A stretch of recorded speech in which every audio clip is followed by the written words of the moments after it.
to secure national flourishing, to secure social flourishing, is going to be desirable, if not essential, for there to be an ethnically dominant culture. If you've got within England 70 to 80% ethnically English, then I think a positive model of civic nationalism is possible. What is the UK? What a great question.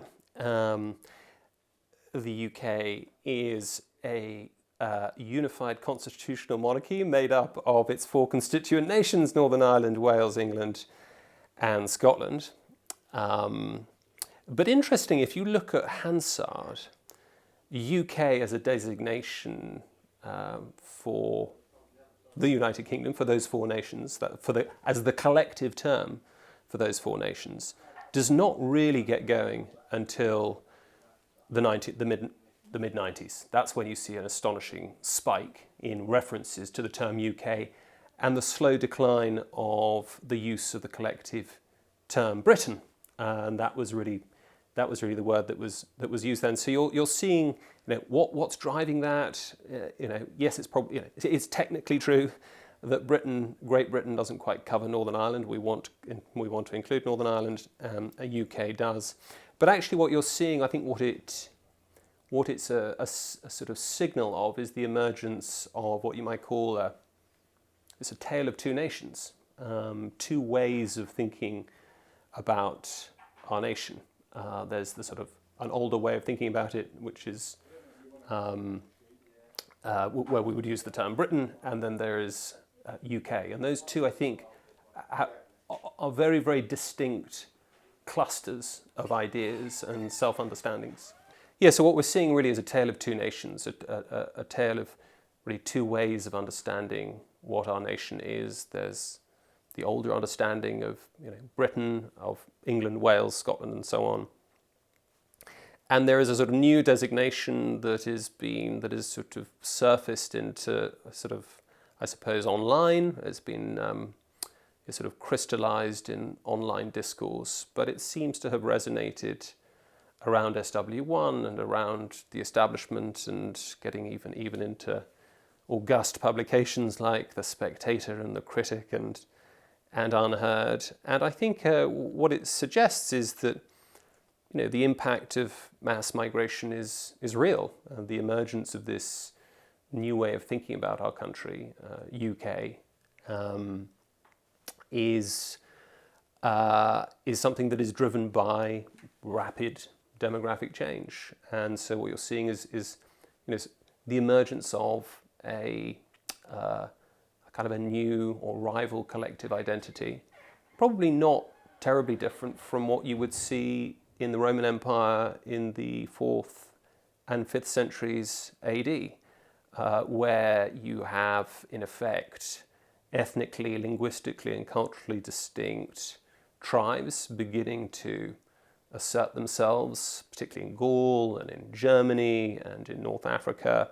And this sort of opened up a sharp contrast between classical Rome, what they would call Romanitas, the older way of being a Roman, purer forms of spoken Latin, classical Latin, and then the emergence of a just very different set, increasingly divergent sets of cultural norms, habits and myths and attitudes to what it is to being Roman.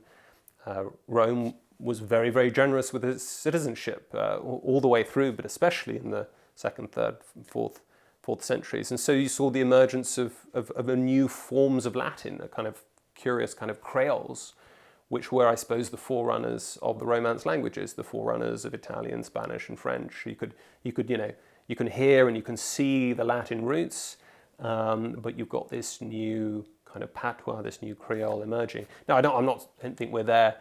I don't think we're there yet, but you can certainly hear.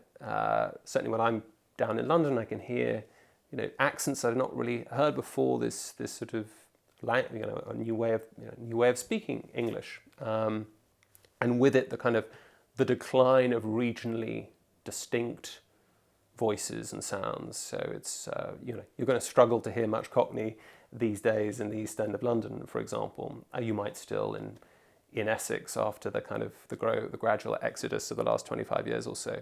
So yeah, what we're witnessing is, just from a kind of anthropological point of view, fascinating, and a phenomenon that doesn't really have any precedent in our history. Certainly, not since the Saxon settlement of the 8th century. What do you make of the UK meme aesthetics? This is the Muslims leading goats into British towns. This is people eating curry on the tube with their hands. This is the antisocial behaviour.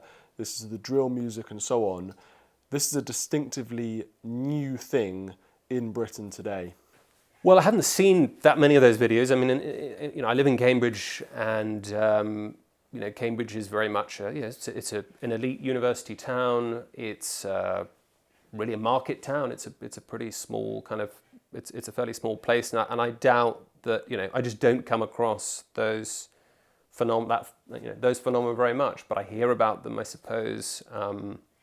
What do I think about it? Well, it's new. It is discontinuous, I would say, from the kinds of the habits of public behaviour that characterised our country until quite recently. Not that we always behaved perfectly in public in the 70s and 80s and 90s, but it is something that is culturally strange, that has aspects of what you would expect to see in the third world, and indeed aspects of what you would expect to see in those cultures from those countries that we've basically opened our borders to in the last 25 years, but especially in the last 5 to 10. How does the UK compare to the old Britain? How does it compare? I think probably what distinguishes the UK compared to, understood as this kind of distilled symbol of a new country dominated by emerging migrant cultures and demographic silos, is what characterises it is a kind of year zero attitude to history. So there's no, quite understandably, there's no conscious awareness of the hinterlands of the nation. And that's not just, that they're not familiar with 1066 and all that. They won't, World War II and the kind of Spitfire nationalism and the Blitz spirit, these just are completely alien concepts and alien chapters to them, for reasons you can entirely understand. They will bring with them, when new arrivals step through Heathrow, they bring with them their own loyalties and their own mental histories of the cultures and nations that form them, the religions that form them.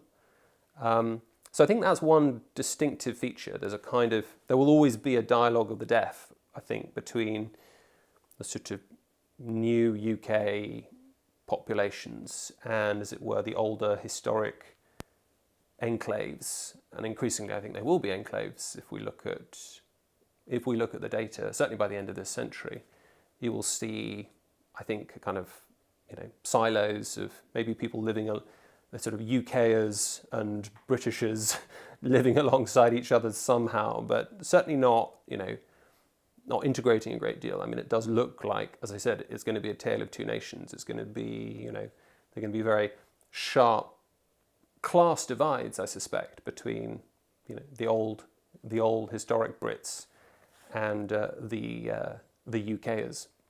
Looking at some of the UK aesthetics, some of the new culture that's been brought into Britain, one example of that is so-called drill music. Now, this is a very violent genre of music.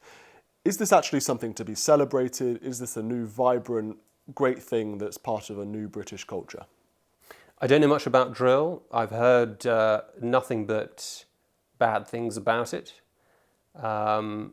I don't know if it is, and I've heard some extremely bad things about it, that it catalyses and inspires knife crime, street crime, and a lot of violence, particularly in the metropolis and in other towns. I know that it's doing a lot of damage in inner city schools from friends who work in inner city schools. It troubles me that drill artists like Stormzy, I think it is his name, Stormzy, I can't remember his actual name, are sort of elevated and celebrated. Even my own university has done some deal with him whereby he's offering fellowships to undergraduates provided they're black. I find that kind of, always find that sort of race-based arrangements in any institution troubling. But yes, I don't understand why somebody like that would be elevated and celebrated. Maybe there are ways of taking drill and, using its status and influence among the young for positive ends. I just have no idea. I don't know how intrinsic the violent element and language and concepts is to it as an art form. But certainly it's radically alien to anything that has gone before. We're a long way from the kind of folk tunes and even the great pop songs and pop music culture that characterised Britain in the post-war period all the way up through the 90s. Now, the BBC had a discussion on their radio programme about the UK meme, and they had some people on who said it was a kind of racist dog whistle to even notice this stuff. They were very much against pointing out this new aesthetic, and they said that, of course, white working class British people also exhibit similar behaviours and activities as to the things that I mentioned earlier. So what do you make of this argument from the BBC? Well, I mean, the dog whistle trope, I mean, if you're hearing the dog whistles, what does that make you? I don't know. I mean, I think it's an unhelpful, what we're seeing is a real phenomenon. I think there are real distinctions. There's as I said, it's a very interesting set of anthropological studies to be done. It's not deniable. Anybody who's been in London, who's been to Birmingham will see that a new kind of, migrant culture is emerging. That it's maybe not radically different from what's gone before. They still speak English. It's just different kind of accent, but clearly different cultural habits, and no doubt those rub off on native Brits, and no doubt there is some crossover. But no, I find sort of the attitude that you see in the kind of the media ecosystem to try and shut down legitimate concerns of people who are, living through these enormous cultural upheavals and rapid demographic change, which is real. This sort of to criminalize noticing is deeply regrettable, and very often, these are differences that are celebrated. It just depends on who's doing it. I mean, it's a crime to notice in certain contexts, and then it's a crime not to celebrate what you were noticing in other contexts. And you're seeing this.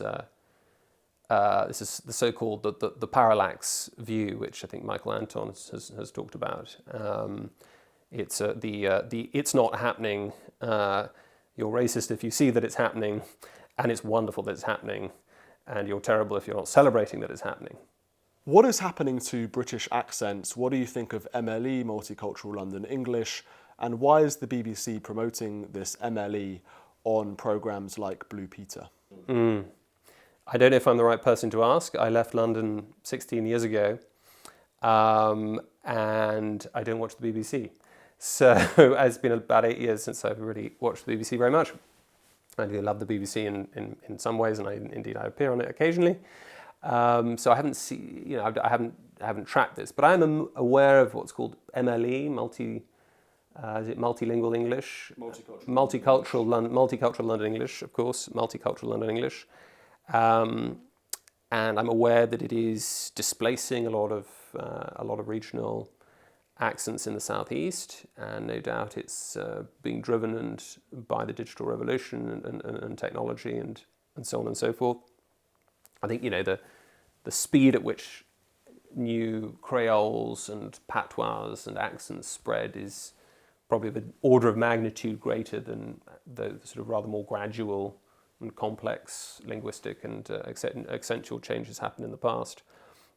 What do I make of it? Well, I mean, it is what it is. I mean, it's happening. It's I think it's a a loss. It's something we should lament the loss of the Cockney accent, and we should lament what that loss symbolises. Effectively the erasure of the culture of East London as it was. I think once upon a time it might have been possible for these different cultures to rub along well, and I think that was probably broadly what was happening maybe in the 80s and 90s. But with the acceleration of mass migration into the East End of London, into Birmingham, into Bradford, Leicester, and to now increasingly in other corners of the country, really the task of integration and assimilation is simply impossible if it ever was achievable. This is something that I think Dame Louise Casey pointed out in her 2016 report. It was 2014, 2016. She just said, look, integration has been a failure. Multiculturalism is not working. It might have been possible for it to work if migration had been sort of at the controlled levels that it was really from the post-war period up until the Blair Revolution. But certainly, given the rate and scale of demographic change of the last 5-10 years, I think integration and assimilation is simply almost impossible to achieve. Because it's not something the state can really do. It's something that society must consent to. And yet every time the British people have been asked about the question of mass migration, it's said, we want less of it and we want less of it now. And every single time they've effectively, the clear expression of democratic will on this vital issue, namely who gets to make up our national family, every single time they've been rebuffed. And I think it's a stain on our democracy, on the basic social contract between government and governed. Now, I know that you live in Cambridge. You're not necessarily surrounded by the same kind of multicultural Britain that many people are in other cities like Leicester, London or Birmingham. 1 in 4 British school children are now growing up in schools in which white British people are a minority. Can you describe for those people who, like fish in water, have never experienced anything else, what the old England was like, its values, its culture and so on? Well, I mean, look, the whole of the 20th century saw extraordinary changes. The First World War had an enormous impact on an ordinary Englishman's sense of his membership and loyalty to his county, for example. The sort of the meat grinder of the First World War got shattered all those sort of regiments grounded in counties, and you could say that gets reconfigured a great deal in the early 70s under Heath. We have a loss of any sense of what it is to be a unit within the nation and to have a kind of local loyalties. So those changes are quite dramatic. Changes are already underway in the 1920s, and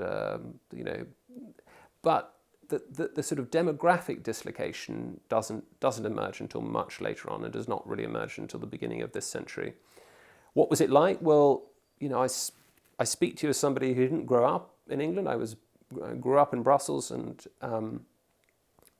went over to England went over to boarding school in England when I was 9 in the late 80s. So boarding school was not it's not exactly representative of what England was like and English schooling was like, English culture was like, but it was pretty culturally homogenous. There was a sort of, I suppose, a quiet, ironic pride in Britain's past. I think there was great affection, as there still is, I think, to some extent, for the royal family. But yes, it was, the question of what it was to be English never really emerged. It wasn't a talking point as far as I remember. It was the battles back then were simply about levels of state intervention and fiscal debates and so on. And Europe to some extent was rearing its head in the mid-90s. But yes, I wasn't really conscious of it as an issue. And I remember I was at boarding school with Rishi Sunak. He was the year below me, and if he'd asked me, is Rishi Sunak English? Is he a Brit? I would have said, well, of course he is. I mean, what else? What else is he? I mean, yes, his family came over from India, but he's now, he's as English and he's as British as I am. I don't think it certainly wouldn't have crossed my mind. But I think one of the sadnesses of the sort of the rapid demographic change we've seen in the last 15, 20 years is that we are now more conscious of our demographic differences and the different silos that we inhabit, and finding increasingly difficult to build bridges between. And I don't think that's going to get any better in the years ahead. It doesn't seem that there are any real solutions politically on the horizon that would, certainly there isn't the political will to undertake the kind of drastic policy solutions that would slow down this phenomenon. And of course, it's all bound up with a lot of other challenges too, the sort of demographic twilight that 2/3 of the West is entering into. We're simply not having enough babies. Public spending is going through the roof, and it will keep going up. Taxes are going to keep going up. We talk a lot about immigration, but emigration is now, because of the way migration is measured through the net statistical methodology, we don't. It's easy to forget. We don't really keep a track on the number of people who are leaving. But you're seeing, I think, broadly speaking, successful young entrepreneurial 20-something, 30-something Brits leaving for other countries. You're seeing a massive spike in a number of doctors and nurses, I think, going to Australia, seeing 400% spike in people emigrating to Dubai. And I think that is you're seeing an enormous spike in the numbers of millionaires leaving Britain. I think more per capita than almost any other country in the world, even more than China. So something is not well within the nation. And there's a sort of deep sense of foreboding in the air that I'm picking up from a lot of the young people here in Cambridge and elsewhere. And especially when I speak to people outside Britain, I find when I'm speaking to Americans or Europeans who are passing through, the conversation is always, with no prompting from me, what's happened to your country? What's going on? And how can it be fixed? And where's the Britain we love? And the answer is that the Britain that they know and love is being supplanted by a new nation with new norms, new habits, new preferences, new organizing myths. And that process is happening relatively slowly, but it's happening now. It's pronounced enough to be unmistakable, impossible to miss. Was England a better society before mass migration? Now, I'm going to quote from the book, A Land Fit for Criminals. Just after the war, Singapore's then leader-to-be, Lee Kuan Yew, paid a visit to London. In a recent interview on the radio, he told how he travelled to Piccadilly Circus by tube, and as he emerged from the pavement, he stood and watched an unsupervised newspaper stall. He saw people stop and take a newspaper, and then put their money in an old cardboard box next to the stall. He even saw people put money notes and take out exactly the right change. Otherwise, no one interfered with or touched the money, left uncovered and open to the world. He said to himself, "This is a well-ordered and disciplined society." Yes, I remember that passage from Lee Kuan Yew. And that was, I think, just after the war, 1950s, a very high trust society. This is, I think, in the middle of the capital, and Piccadilly's just off Piccadilly Circus. I think he was talking about.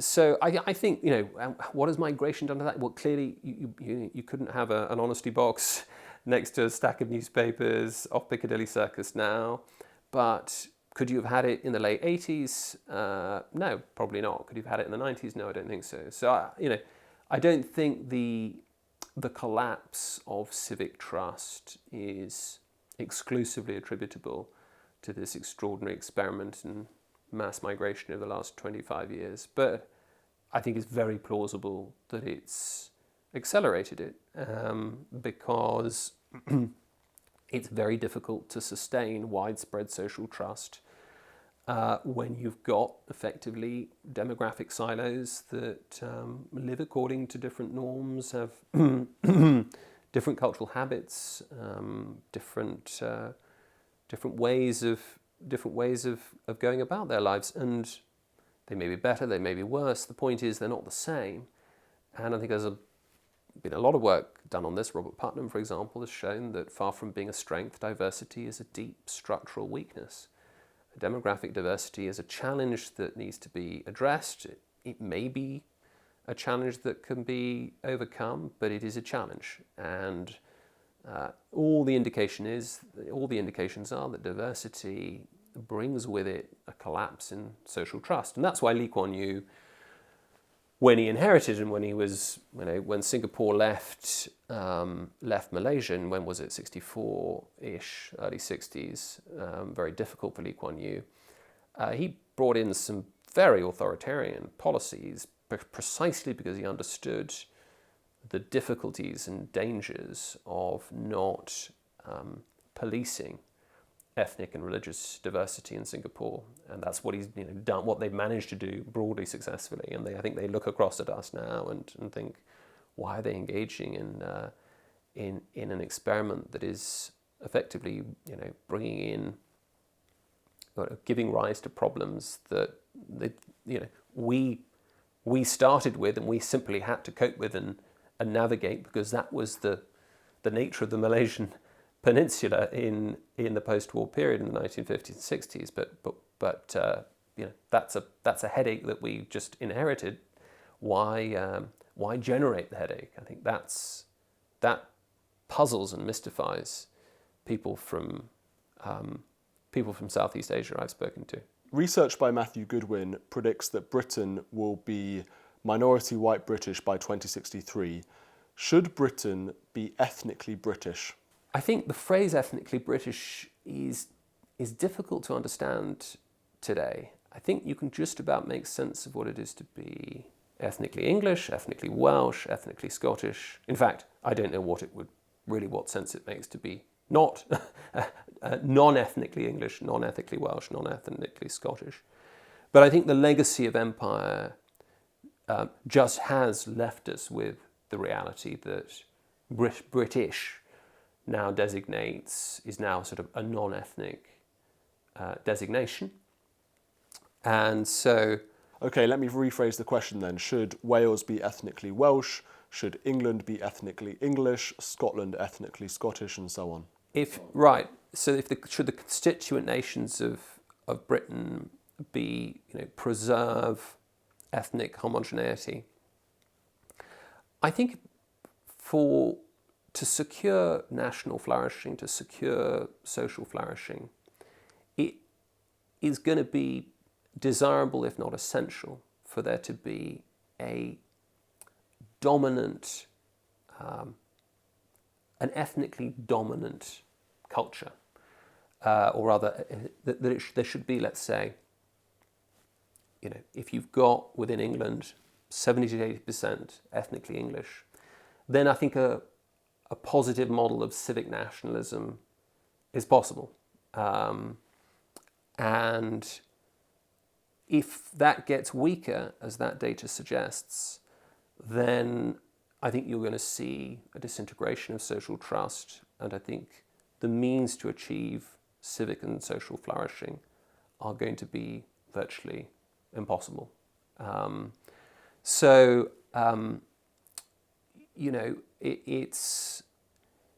long as you've got a broadly kind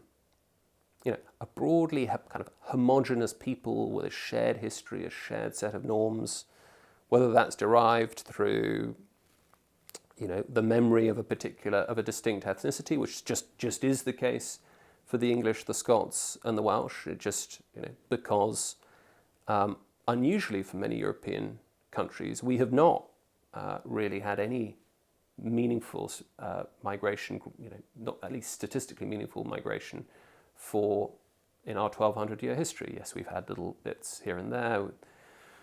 the French, the Normans in the 11th century, and some of the Huguenots in the 16th century, and Irish in the 19th century. But broadly, we're talking tiny, tiny numbers, easily assimilable to the dominant culture, a dominant culture that just was rooted in relatively pretty stable ethnic groups. So yes, I think the worry is that if culture is and history and norms just are downstream of societies that have been for many, many centuries until recently pretty ethnically homogenous, then history suggests that you've got a real challenge on your hands at maintaining social cohesion and finding the means to cultural and national flourishing. Nigel Farage was asked recently what a Welsh person is, and he said, anyone who has lived in Wales for 5 or 10 years. Now, I presume that you disagree with that statement, that assessment. And also, what do you make of the argument that England and Wales and Britain has this magic soil, that when someone comes from a third world country like Somalia, who has grown up in a clannish society with a totally different culture to ours, suddenly they arrive in Britain and they're as English or as British as you and I. They love tea and crumpets and cricket, and they're very polite. Well, look, I'm half Welsh. My mum's Welsh. She's from the valleys. I've probably only set foot in Wales, 3 or 4 times. So, I don't feel that Welsh. And I think even if I moved to Wales for 5 to 10 years, even though I am ethnically Welsh, I don't think I'd feel very Welsh after 5 or 10 years. So again, back to what I said earlier, I think it's much easier to think in terms of you can become a Brit from wherever you are after 5 or 10 years. It's not impossible. But I think most people just do think of Welsh, English, Scottish, Irish as an ethnic designator. Maybe that will change. I mean, once upon a time, to be British was to be ethnically British, was to be a Briton, was to be from this particular place. I don't think that's the case anymore. And so in the 1950s and 60s, when we saw waves of migration from the Indian subcontinent, what you saw broadly was an integration success story, certainly compared to the post-colonial migration of other European colonial powers, certainly better than, I think we achieved much, much better rates of integration and assimilation than France, because it was understood to be British was, to become British was seen in as something that was broadly civic rather than ethnic. It was a certain willingness to sign up to the institutions and the norms and the values that Britain, I think, quite successfully promoted for 200-300 years. In fact, I think the desire, the shift from British being an ethnic designation to British being a sort of civic appellation is a sort of backhanded compliment to the success of our empire, and particularly the success of the way in which we unraveled our empire. Almost uniquely, we dismantled our own empire, and those who secured their independence from us, almost always peacefully, with a few exceptions, were very happy to immediately sign up to the successor organisation to empire in the Commonwealth and wanted to come over here and settle here. So I think it's, that mindset was plausible, maybe even desirable, where the numbers were well managed, and they weren't always well managed. I mean, in the early 1960s, the government, I think under Wilson, just paused and said, this is going too fast, and we're talking there, and still net migration tens of thousands.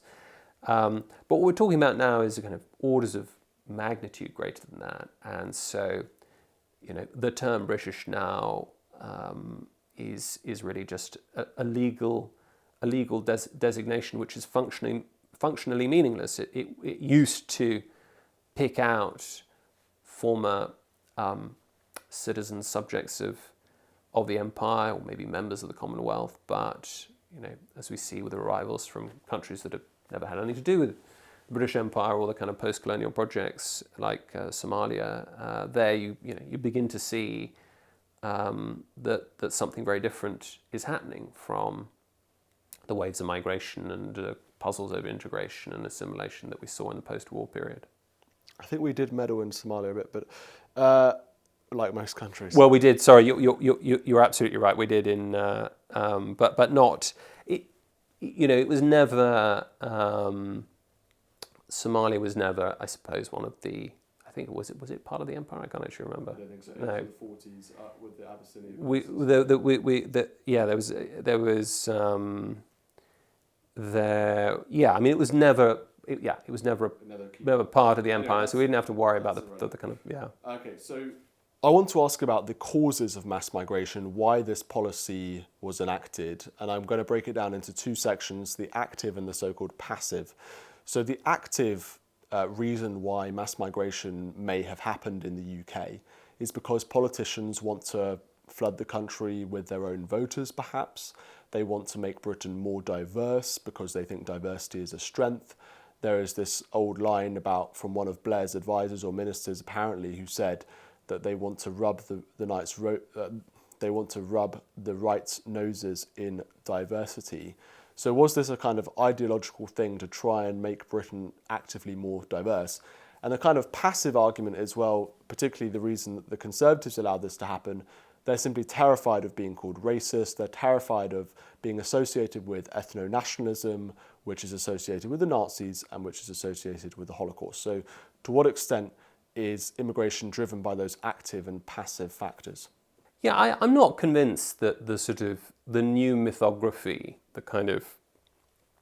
the secular genesis that sort of World War II, what led up to it, the outcome of World War II, that definitely does shape our kind of moral imaginary these days. I'm not convinced that's a key driver for mass migration, not least because mass migration doesn't really begin until the early noughties. As I say, it doesn't really begin until more than half a century after the end of after the Second World War. I don't doubt that it's the sort of fear over being seen, to take pride in your own ethnicity or take pride in your own nation would would make you vulnerable. Reputation, whether that would be reputationally risky, would make you be seen as sort of extreme. That no doubt was in the air and would have had a deterrence effect. What's driving it? It's an immensely complex phenomenon. All kinds of things are driving it. I think most of the phenomena, most of the driving sort of factors are probably passive in the sense of not consciously designed, not deliberate. I mean, that remark of Blair's advisor was, I think, if I recall, around about 2004, when you have this very rapid expansion of the European Union to include former Warsaw Pact countries. And the question there was, Brussels was willing to give us a sort of 2-3 year phasing in arrangement where we didn't, as it were, open up the borders to the free movement. We didn't apply the principle of free movement of persons to the exceeding countries, the countries that were exceeding in May 2004. And it was in response to that Blair said, no, we're happy it'll be fine, the numbers will be manageable, we don't need any kind of phasing in program. And I think it was in the context of that this advisor said, let's rub the right's noses in diversity. Now, actually, though a lot of people complained about it 15, 20 years ago, most of it might have, I think, had some depressive effects on wages. I think Eastern European immigration in the late noughties was there was some worries, some concerns about it, but on the whole, I think it was fine. And of course, there was this sense, very few of them, I think, have settled permanently. Why wouldn't you want to go back to Poland now? It's the economy there is roaring. So yeah, no, I don't think it was. I'm not that kind of conspiratorial about New Labour trying to completely, change the electorate and lock in electoral success for the left, because these are always going to be our people. I mean, I will say that the Labour Party now is highly dependent on the Muslim vote. I think Muslims vote for Labour. I think it's around about 85% of Muslims vote for Labour. So it is an extremely important constituency within the British electorate that the Labour Party needs to, as the Muslim population grows, that the Labour Party is, you can say, constrained by, has to pay attention to, and you're seeing this in a lot of the kind of heated cultural debates around the burqa, or around halal, around Gaza. So that is, that's definitely changing our politics. And obviously the election of 5 independent, extraordinary phenomenon of 5 MPs being elected on a ticket which effectively consisted in an oath of loyalty and a manifesto espousing loyalty to Gaza, a foreign entity. That is something that we've not seen before, and I suspect we'll be seeing a lot more of, and that's a big headache for the Labour Party. Now, I've done some interviews with Reform politicians recently where I've asked them about mass deportations, I've asked them about the great demographic changes happening to Britain, and I think a fair assessment of their answers would suggest that they're not being quite as hardline as many people want them to be. I interviewed Dominic Cummings recently, who says that Nigel Farage's views on these kind of things were formed in the 80s and the 90s. Do you still think that he is or Farage that is embedded in that old way of thinking about migration and perhaps needs updating to 2025? I've not spoken to Nigel Farage in detail about what he thinks about migration. I mean, I will say, he was the first to draw the nation's attention to the small boats crisis when nobody else was talking about it and nobody else was touching it. 5 or 6 years, 5-6 years ago, he was just getting on these boats heading out into the channel and just showing people what was going on. And I thought that's something that it's now, he has a knack for spotting extraordinary news stories, extraordinary developments, and putting them right to the centre of the debates and public policy in SW1 and beyond. I mean, look, he's in a difficult position. He's in a position which Dominic Cummings is not. Namely, he's trying to become Prime Minister. He's leading a party that is doing very, very well in the polls. He's locked in 4 million plus votes already from last July. It doesn't look like he's going to be losing many of those, but he still needs another 4 or 5 million to get into Downing Street in 2029. So, how does he get those 5 million? Well, we know that the British electorate is getting increasingly concerned about mass migration, increasingly concerned not just about illegal migration, but also legal migration. So, to some extent, that the fact that he is so associated with that issue, whatever, even if he is under the, is not really up to speed on the changing nature of migration since the 80s and 90s, he's still, that is very, very useful for him. But he's got to broaden out. He's got to show the country that he's not a one-issue politician, that Reform is not a one-issue party. And if he just keeps signalling to the base, if he just keeps throwing red meat to the base, he's going to make it harder and harder to effectively double the number of voters in 2029, which is what he's going to need to do if he wants to get into power and do something about the migration crisis.